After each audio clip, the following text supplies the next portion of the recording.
Arguing for the end of adult marijuana prohibition is easy because we have facts, science, reason, compassion, evidence, truth, and logic on our side. It is even easier when researchers catalog it all for us. Learn how to gather the facts on marijuana use, arrests, seizures, rehabs, drug tests, and more in this edition of Drug War Data Mining.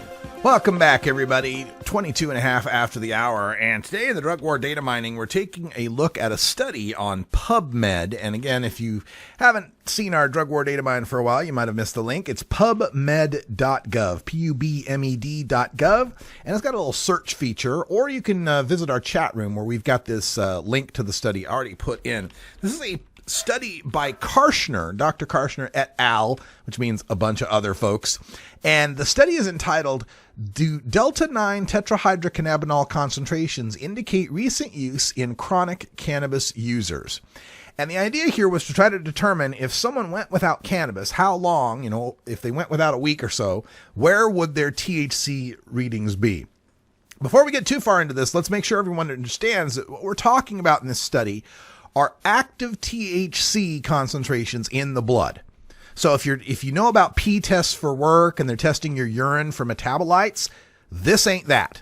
Metabolites, as we all know, can last for days, even weeks in a frequent user, but this is active THC we're talking about, which doesn't last as long.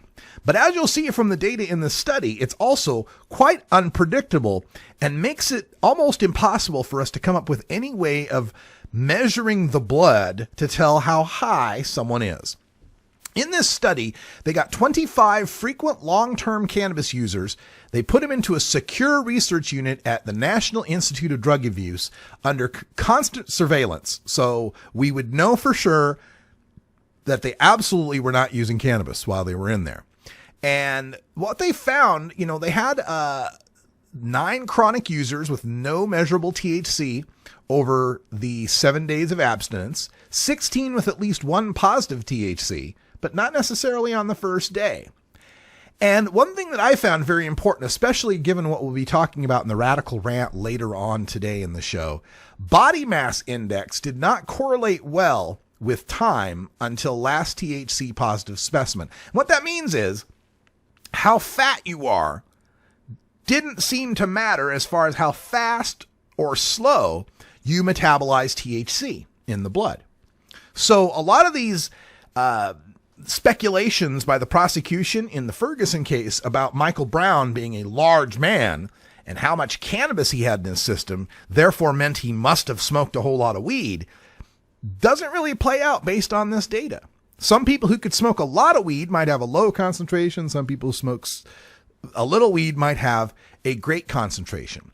We find this later on in the study, where they got the cannabis users, they recruited them by just ads basically, and they measured them when they went in, when they were admitted to the unit, and at 9 a.m. every day for the next 7 days. And they calculated their body mass index and so forth. And what they found was this, that 9 chronic users, 9 out of 25, had no THC positives in the 7 days that they weren't using. 14 were positive when they went in.